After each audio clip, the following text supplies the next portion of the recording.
Welcome to the MacArthur Memorial podcast. I'm your host, Amanda Williams. Join me as we explore the life and legacy of General of the Army Douglas MacArthur and discuss a wide range of military history topics from the American Civil War to the Korean War. Welcome, everyone. I'm Amanda Williams, director of the MacArthur Memorial, and I'm joined today by our archivist, Jim Zobel. And we're here to talk about someone who continues to draw a great deal of interest, speculation, and confusion, Isabel Cooper. Cooper is commonly referred to as MacArthur's mistress, but that label simply isn't accurate. At the time they met and began their relationship, MacArthur was divorced from his first wife. He was not married, so it's more accurate to say that Cooper was his girlfriend. That's just one small example of how the narrative around her has become distorted over time. Now, that's not to say that the relationship is a masterclass in dating, nor would it be correct to say that it's a high point in either of their lives, particularly considering how it ends. There are serious and important questions about Cooper's age during the relationship, the power dynamics involved, and what this relationship was like. And so today we're going to examine what the evidence tells us about Cooper's life and her connection with MacArthur. And we'll present what we know, hopefully clear up some misconceptions. And then because we know this topic generates quite intense debate, we'll return in about a week on August 10th to answer your questions live. So just put them in the comment section on whatever platform you're using to watch this video. If you're listening via the podcast, there will be a link to the YouTube version of this talk in the episode description. Feel free to leave comments there or email us at macarthureducation@norfolk.gov. All right, you ready for some questions, Jim? Start talking about Isabel Cooper? All right, so let's get to it. So for those who are unfamiliar with her, who is Isabel Cooper, and when does she first enter General MacArthur's life? I know that she's the daughter of she's like call a Scottish mestizo, I guess, because she's a daughter of a Scotsman that was in the Philippines and met her mother, Isabel's mother, who was a Filipina. And Isabel became one of the first real actresses in Philippine movie making. She's a very young girl. She was what they knew as a showgirl, and was a dancer and a singer in Manila's theater at the time, which was big in Manila at the time, as it was everywhere. And we know that she had been to probably Shanghai as well, and had worked there at a very young age, had come to America, and then she catches the eye of Douglas MacArthur in about 1930. Now, a really important question is her age when the relationship starts. And he was, about 50 years old when they met. And some people say at that time she was underage. She was 16 years old. Mm-hmm. Others say, no, she was like 21 years old. So what do the sources say? Do we know how old she was when this relationship began? Well, I'm probably one of the biggest people that has projected this image. Because when I first started with this, 30 years ago, Jeffrey Perret was writing his book, Douglas MacArthur, Old Soldiers Never Die. And Perret's the one who really pushed this 16-year-old idea. I think that Manchester had first, brokered the story in his American Caesar, and it talked about MacArthur and Isabel, but he didn't label her as being underage. He just said she was, much younger than MacArthur. And even Carol Patillo, who did the book, The Philippine Years, which is kind of a psychological expose on MacArthur, she didn't give an age either. Now, it was really, I guess, first broken out by Jack Anderson, who worked with Drew Pearson, because all this information about MacArthur and his relationship with Isabel, which then becomes into a big legal battle between, all comes from that Drew Pearson and then the lawyer that he had under his working. And then that's all then told in the National Enquirer by Jack Anderson, who was Drew Pearson's protege. And so he had all the information about all these letters that MacArthur wrote to Isabel throughout their time. So they formed this idea of it being a very young girl. But Isabel would always give a different age, or, different birth date about at times. And so when she was in Hollywood later on in her life, she said she was much younger than she really was. And I think Pare just took that as what it was. She said she was 16 at the time. And so he was, and he talked about it extensively. And then I said it on Oliver North's War Stories back in the early 1990s when he was making these, because that's just what I thought. But as years went by and other people's testimonies came forward and documents came forward that showed that, no, she wasn't that young. She was born in 1909 and was at the least, she was probably in her almost 21 when MacArthur meets her.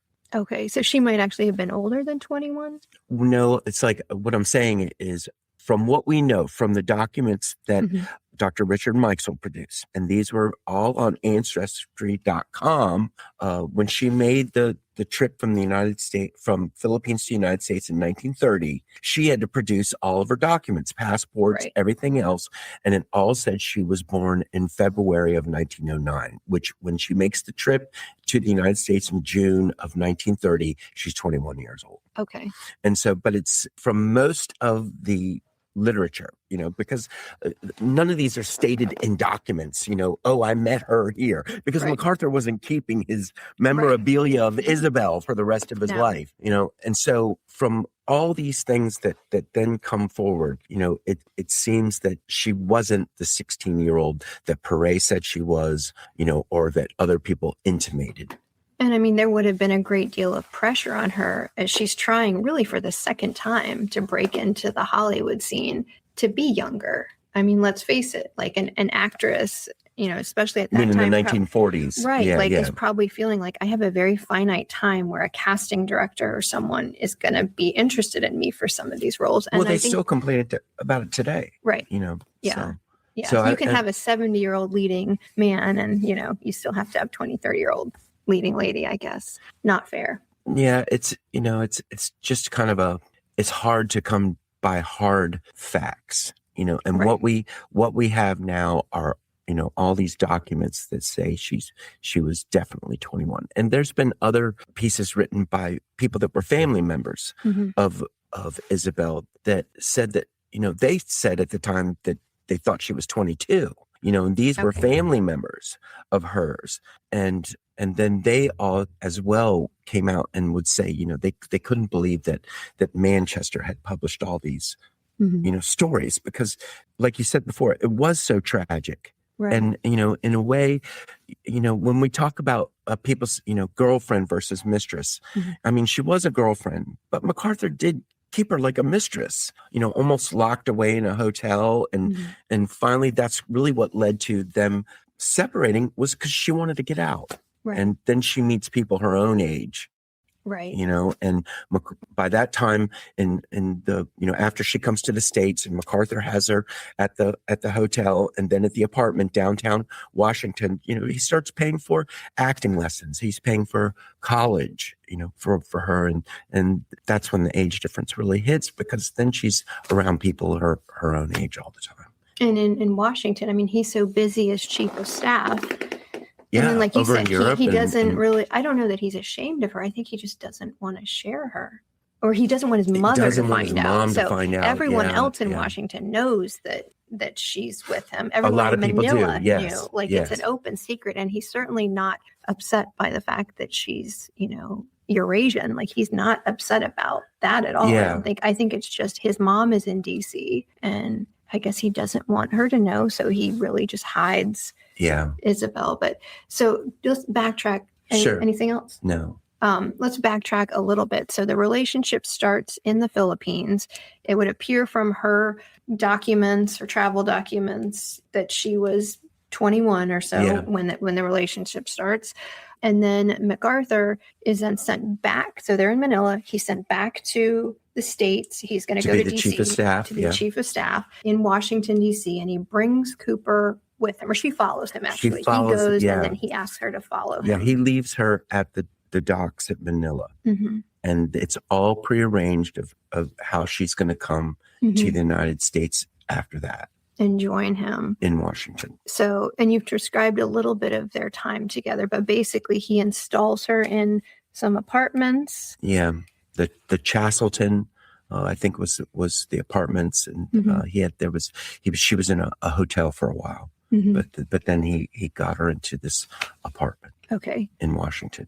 And like you said, him being so busy that, when he goes to Europe, she's like, well, we don't know, but as soon as he comes back, she's like, well, I want to go on a trip. And so he sponsored this big fling down to Havana, that she goes on. And so, he's got her in the apartment, but, he's letting her go out and do what she wants, at that point. And I think it's like we've discussed, when you look at these letters that were in Drew Pearson's collection, because they blackmail him later on. And Isabel gave Drew Pearson, the lawyer, all the documents and all the papers that she had. And stuff. MacArthur was in love with her.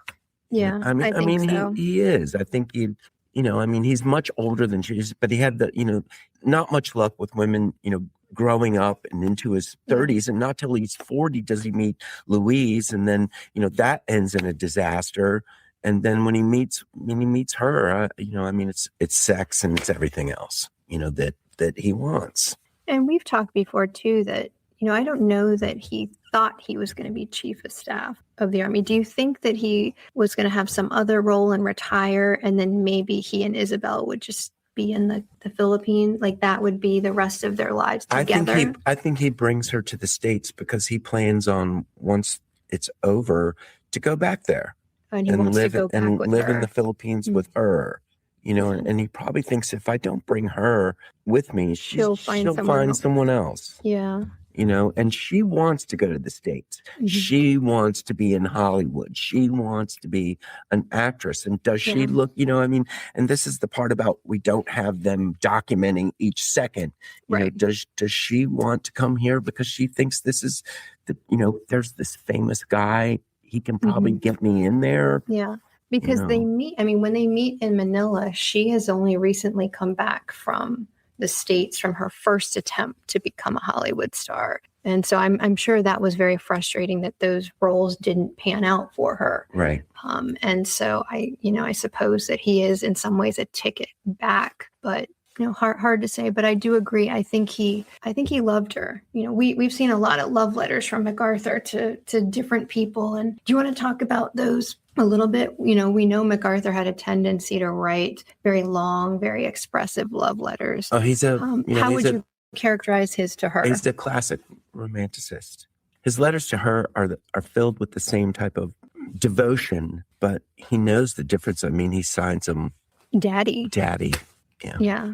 And he calls her what? Bella? Yeah. Baby? Yeah. Are those nicknames that she had for him? Did she call? Or is that what Daddy? He wanted to be called? Yeah. Or are we reading this with 2026 eyes and not? I love it when you call me Big Pop. Yeah. No, I don't think he was saying that. But no, I think like having read them, and these are not letters that are open to the public, really. You can't copy them in total. You can't just scan them and, put them in a book, but they are in an archive somewhere else. And we have a few. They're in Texas. Yeah. Yes. We have a few copies here, but it's not something that, we're allowed to publish. People can look at them. We tried to collect as much as we can, because this is the story that everybody talks about. Right. And they keep saying that 16-year-old, which is probably my fault. No, but, there's a lot of other scholars that have. But it keeps getting, and will people listen to us, because we work at MacArthur Memorial, Maybe. Won't they be like, oh, they have to say that, which, isn't true. Sometimes I think we get criticized because people say, well, you don't have a big collection on Isabel. Did you destroy it? No, honestly, I don't think that a jilted lover like MacArthur in the end, I don't think he was keeping. Isabel kept everything and used it in that blackmail later. But, MacArthur, I don't think he would have kept it. And even if he did, it all got destroyed in the Philippines in the 1940s when the war was going on. So we don't have things related to her because they were never given to us. Well, also, like when they eventually break up because MacArthur finds out she's being squired around by this college law student. And that's what ends it. And she goes off on her own. She goes with the law student, with him. But then throughout the 1930s, after the bonus march, that guy, Drew Pearson, the muckraker at the Washington merry-go-round, he writes for the Post, I think it was, that MacArthur will sue him for libel and slander because of all the misinformation he puts out about the bonus march, just calling MacArthur a butcher and all this other stuff.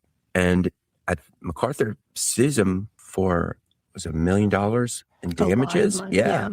And that's when Pearson starts digging up Louise, right, who's been telling a lot of stories about MacArthur. His ex-wife. Yeah, mostly very bad sexual things. And he wants her to go on the stand. And she's like, no way am I going to go on the stand, against MacArthur. But then Ross Collins, who's that Mississippi congressman, the one that MacArthur always fought about funds between the Army and air power during the 1930s when he's chief of staff. He's like the congressman most after MacArthur. He knows about Isabel and the apartments, and he hooks her up with Drew Pearson. Okay. And then she gives them all the letters. She gives them everything. Yeah. And they made copies of it. They were supposed to destroy them as per what the lawsuit came out, because they blackmailed MacArthur for $15,000, to end it. And that went to Isabel, but they don't destroy them like they said they would. And that's what's in Texas, are all these pieces down there. Okay. Yeah. And he pays, rather than have his mother find out about Isabel. And he has advisors like Dwight D. Eisenhower, right? Who are just like, nobody cares. You're not married. You had this girlfriend. You don't need to justify any of this. This is totally fine. But I guess that his idea is that I just don't want my mother finding out about this. And Admiral Leahy, who was the big military advisor to Roosevelt as well as Truman, 5-star Admiral William Leahy, he wrote about it and said, I have never understood why MacArthur was so irked by it all, about, everything, because she wasn't a mistress. She was his girlfriend. He wasn't married or anything. Right. And he was just, it was just ridiculous that they were going after him because of this. And, so evidently Leahy didn't think she was, younger than 21 or anything like that. Most of his contemporaries did. And that Drew Pearson, if he had thought she was like underage, even for back in the 1930s, 1920s, that would have been part of the suit as well. Oh, that would have been the crux of the whole MacArthur's thing. with a young girl. Yeah. It's interesting though how so many of his contemporaries just thought this relationship is a non-issue. If people know about it, it's not a problem. It's just. But I think he was so sensitive, though. He's so private. I think that's why he and his second wife, Jean MacArthur, just click so well, because I think she's intensely private, too. And I think for him, he can be the bravest person on a battlefield. He can take tremendous stress and pressure and lead. But to have his private love, I think, out there for the world, to have his love letters potentially end up in newspapers or something like that, I think that was not something that he was willing to bear. His mother's a factor too, but I think just privately, I think that was so tremendous. It was incredibly hurtful. Oh, I think he was also completely humiliated. And that too, he has a tremendous amount of pride too. And just to have that out there, and that's when he starts, saying to his aide, T.J. Davis, here he is, one of the bravest men anybody's seen, most decorated officer, chief of staff, you're at the pinnacle of your career, and all he thinks of himself is as a complete loser because of this, and he'll tell Davis, I am, because I can't get a girlfriend or, have some kind of relationship with a woman, which is like, I think the most, wants a family. Critical self thing to his whole, makeup, which it is for a lot of men. And I think that, I made myself look like a fool because I did like so many others have done, and was an old man trying to go for a young girl, and then she just, ran off with someone else. Now, I know that a lot of scholars, when they look at this today, they look at it through like the prism of gender studies and kind of colonial imperialism. And I think a lot of those perspectives are pretty valid in a lot of ways. Besides the age difference, there's other kind of power dynamics working. But I think what everybody's also failed to do is realize that they were two people with agency. And like we've mentioned already, I think he really loved her. and I think that this relationship was just incredibly tragic in the end, really, for both of them. Like I said, not a masterclass in dating and anything like that. They both kind of treat each other poorly in some ways, but I think it just very tragic for both of them, and especially for her. Isabel. I mean, I think when I first came here and we started doing some research on her, she was very two-dimensional. I mean, his biographers don't tend to really give her much time. They treat her either like an underage girl or, just some dancer in the cabaret. But I think as more and more comes out about her attempts to be successful in Hollywood, to have a life, to get out of maybe a situation that she was not thrilled with, I think it's just very tragic for both of them, how their lives intersected. There was a woman during the 30s that wrote a lot about people, kind of like Samuel Pepys in England, of people and who they were and whatnot. And I've got the name, I just can't remember it off the top of my head. But she met Isabel, like when she came over, like soon after she came over, and as a 21, 22-year-old. The woman said that she was the most exotic person she had ever met in her life. That everything about her was just something otherworldly. Right. Yeah, she was a beautiful woman. I mean, there's no doubt about that. And I think some of the gossip columnists in DC would write about her as just being kind of stunning. No, I mean, she's, and you can see her in some movies. In fact, I only found out within the last year that she has like a bit part in a movie that I loved when I was little. It's a World War II, So Proudly We Hail, about the nurses in the Philippines. right. And so she has like a bit part as like a Filipino Well, I nurse. didn't realize as well she talks in it. She was in American Gorilla in the Philippines. Yes. With Tyrone Power. Yes. I mean, because I've seen that movie a million times, but never put it together until the new book came out about Isabel. Right. That was Empire's Mistress. Yeah, that she was actually in that movie. Yes. So. No, and so, I mean, that it's so interesting that she did get those parts, and so many of them are set in the Philippines, and so she gets those parts. So after they break up, she goes with that lawyer somewhere in the Midwest, and then she ends up back in Hollywood, and it's Drew Pearson that I think helps her get a little established on the Hollywood scene. But, she never has like a starring role. She's always like that kind of support player with, a few lines, maybe here or there, or no lines. So, I mean, she was, I don't know that she saw the success that she wanted to see, but I just think it's so fascinating, that arc where she ends up in some of these famous films about the Philippines during the war. So, well, I think we've kind of talked a little bit about her later life, but what else do we know about the rest of her life after MacArthur? Well, it basically comes from those two sources, either from Jack Anderson or from that new piece, that did have a lot of good research in it and found, some good information about her, but eventually she'll consider her life a failure as well, I guess, because she'll commit suicide there in Hollywood and in the early 1960s. Yeah.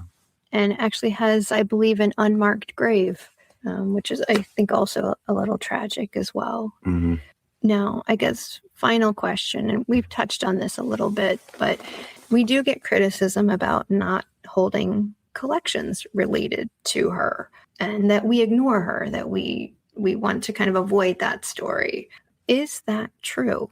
I think we talk about it more than anything else.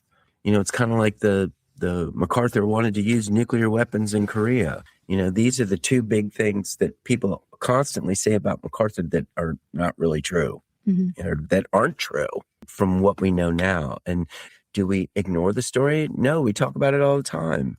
On all of our podcasts, she's always coming up, but it's just, that's the thing that people keep hammering MacArthur for, which from everything that we have now, because we do collect materials, we know that's not true. Right. So, I mean, we're doing the best we can. If somebody came with a big trove of Isabel materials, we'd be the first ones that would want it. Right. Absolutely. And I've never been accused of hiding anything or anything like that, but. No, and I think the point to underline, though, is that most of the documentary evidence is that she was not 16. Yeah. And so I think that's the important thing to really highlight. We're not saying this was the greatest relationship of all time and the greatest love story.